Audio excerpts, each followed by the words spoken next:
Hey everyone, going to be talking about the rise of modern freelancing. I think this topic, the genesis of it was my work with Geminibox this year as an independent study. And so through working with Upwork with a number of freelancers and really getting into that and then trying to think of what that would look like going forward from one of collaboration to like corporation and a new hiring model. And trying to extrapolate that into the future. So, if we think of the evolution of marginal hiring, and we use marginal more in the economic sense than some of the ways you hear now. But so, if a company is thinking about taking on one extra task or one extra job, how are they going to go about doing that? Traditionally, it was an in-house hire. You'd hire someone for a long period of time. You'd take on those skills, and you'd use them as you see fit. Through their employment. The rise of consultants kind of changed that, where you could hire consultants to accomplish short to intermediate duration tasks and kind of get access to a bigger talent pool without that long-term commitment. We kind of shifted to doing more outsourcing, where we'd look to outside or foreign sources to get kind of aggregate service delivery of short and long-term tasks and jobs, usually specialized, but sometimes those companies would have a broad range of skills. And then much more recently, we started looking at freelancing in the tech industry, especially for hiring individuals for short-term tasks and jobs, really with no expectation of long-term employment. Now, freelancing did exist for journalism, for photography, for some of those realms before, but really in technology, it was the dot-com boom where you started to see that, where you had such limited skills of coders, developers, that their skills were so in demand and they could command the ability to work in multiple places, to do things from home. And so I think that was what broke them into kind of the modern corporate world. But since then, as those skills have proliferated, there's been less and less of that. And then recently with the whole gig economy, we see more and more of it. Now, challenges with freelancing for big corporations come down to management, reliability, and reputation. From a management standpoint, companies typically have one way of doing things they've built up over time. And so, hiring and incentives are aimed at long-term employees. These short-term projects, it's hard to bring that same model to them. And then the actual kind of nitty-gritty management is, if you think of, let's see, that mid-level manager you worked with over your summer internship, or you worked at, with your old job, is they probably got there because they did that same thing you are doing now before. So they knew exactly what it was, and that's how they managed based on that knowledge. When you start getting into the idea of freelancers, you're probably working with somebody who has a different skill set. And so it's atypical for a manager in a big company to be used to managing people with different skills. That's changing some with some of the more modern companies out there, but typically you work up through the ranks and you manage those people who have very similar skill sets. And then measurement of success and pushing for further results is, again, it's one model through a company, and it's hard to extrapolate that to a freelancer. As far as reliability goes, project definition and tracking, even if you think of like working across verticals in a company, you're basically writing a contract. You're getting down to a lot of detail, and that's not necessarily there if you either use a tech platform or just go out and hire somebody for a short-term job. You have to define it yourself. And then I think going back to kind of that measurement of success, internal hires have existing incentives to complete assignments. They're going to keep working at a company. A freelancer can go work somewhere else whenever they want. They can skip out on a job, and so there's not that built-in incentive to keep doing work. From a reputation standpoint, established companies emphasize production-like timelines, and when you get into those, again, unknowns of a new employee or a different skill that you don't really know, are you banking your reputation, especially in quarter-to-quarter result type situations, on that unknown of a new person? And then companies have a balance of data protection, security, and internal information. Is how do you vet somebody who comes in? I mean, we hear about data breaches all the time, and that's why people don't want to go on the public cloud sometimes. And so now you're going to bring in one of people to use your data to build jobs. It's a real hard sell. And then last, as you build these skills and these new areas of expertise, a corporation probably wants to emphasize long-term access to skills, saying, oh, I'm just going to have this thing built, and that person's going to go away, and maybe I'll hire them back later. It's really a tough sell for a big place that's used to long-term projects. So as I was kind of getting into this, I found two interesting intermediate solutions. One, in the world of consulting, freelancers have always existed as kind of third-party providers that you may be hiring an Accenture or Deloitte to complete a project, but if they don't have the skill, they have their bank of freelancers that they go get. From like the hiring corporation, you're still, the reputation of that big consulting company is what you're banking on. Is you don't really care if that person is an actual employee or third party, is they're still being managed. The reliability of that big company is still there. That oversight and banner alleviates a lot of the challenges mentioned on the previous page with the corporation actually having to work hand in hand with a freelancer. And then Upwork last year, so Upwork's one of the big freelance platforms along with Freelancer. I think Upwork bought Odesk a few years ago. That's the one that people are familiar with. But last year they announced two new things, Upwork Enterprise and Upwork Pro, which I think are actually really cool ideas that could be successful in the long term. But what these are, so if Upwork is a online two-sided market to pair freelancers with people who want a job done, these are two ways that they've kind of they've enabled one, a big-time consumer of their freelancers to get managed services. So Upwork Enterprise will say, we will actually manage these people. We will make sure that they have their deliverables and they get things done on time as long as you're doing a certain volume of work with us. So they're kind of taking that same consulting model and bringing it to an all freelancer approach. And then Upwork Pro is like Uber Black or whatever. It's your these are our premium, our premium players here that always get the work done, do it to a high level, have the most reviews, and in a different way, we guarantee they will get the job done, but it's in much more of a one-by-one fashion. But you pay more and you get guaranteed results. So, because it's an MBA presentation, we're gonna have a 2x2. And what I was trying to do here is take some of these things we've talked about and break them out as far as available talent pool goes and management challenge. And you have your traditional in-house hiring that we talked about before. So think of your big CPG or whatever with an established career path, established hiring, firing, and you have a built-in way to manage, but you have a relatively low available talent pool because it's not a job where people come to work for a short period of time. It's not a job where, let's say, the highest skilled people will move in. But actually, when you think of kind of competitive companies with in-house hiring, I mean, you think of the Googles, you think of startups, is that it's becoming more and more the norm to go work somewhere for a year, to go work for 6 months. And that's really much closer to this freelance market, is that if you need a skill, you go out and hire it for a brief period of time and everyone's comfortable with it. It gives you access to a much higher talent pool. And that management challenge, because especially with those bigger companies that are used to it, is they get used to working with those people on those shorter terms, and they begin to build up a process. So it keeps the management challenge low.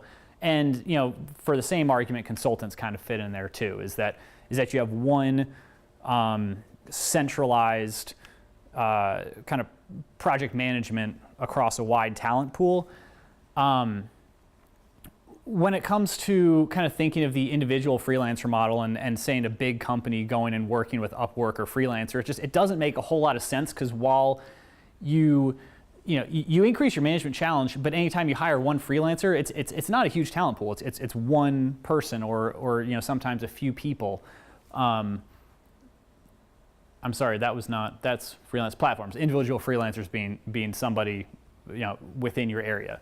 Going to the freelance platforms, you do get that big talent pool, but really this managed platform idea is kind of a sweet spot of dropping the management challenge and keeping that big talent pool, and saying that you handle the project management, the reliability, the reputation for a fee, and we as the corporation get the benefit of all those people.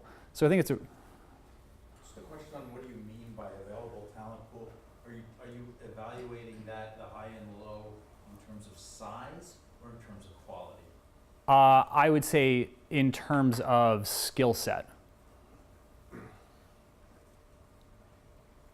Does that make sense? I mean, it doesn't necessarily have to be size. I mean, I would say that, you take a look at the worldwide population. I mean, that's your biggest talent pool.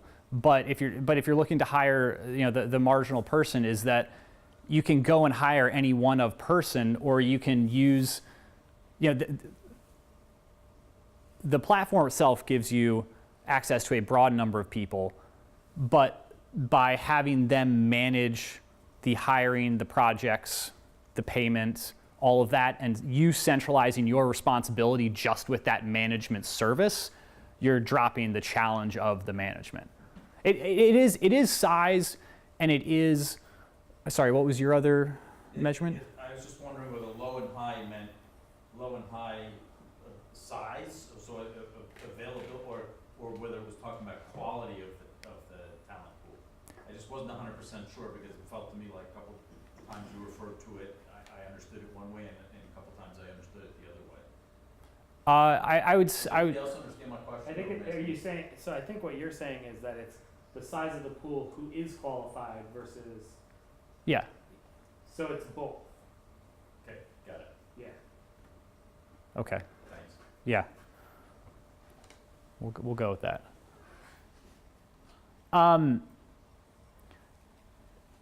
Thinking about that, you have,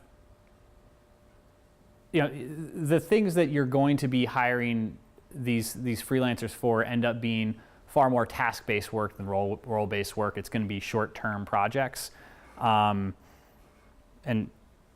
I think that makes sense, because when you get to a role and you get something that's going to be happening time and time again, you end up with that kind of in-house hire, kind of fixed role core team.